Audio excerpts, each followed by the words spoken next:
नथुनिया के भाव जाना तू गोरी।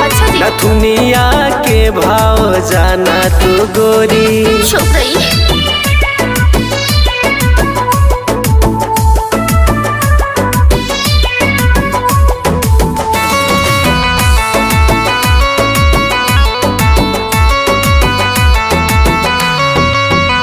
नाही महंगा भइल बाट गेहुआ ये धन, जान खोला ना मुहवा के डोरी।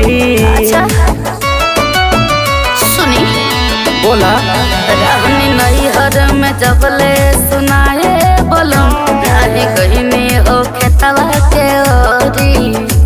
सुना काहे के देलो हमके ताना ये गोरी, काहे के देलो हमके ताना ये गोरी। नथुनिया के भाव जाना तू गोरी।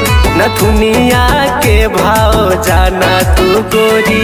हमरा चाहिए तो चाहिए।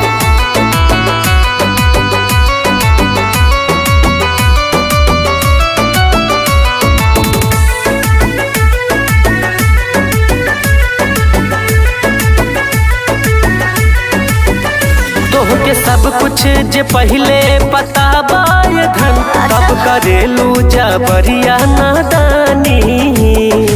ऐसे मत बोली जी।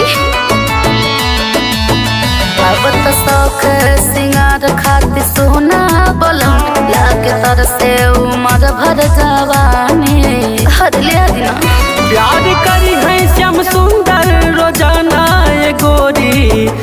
प्यार करी है अरमान रोजाना ये गोरी। नथुनिया के भाव जाना तू गोरी। नथुनिया के भाव जाना तू गोरी।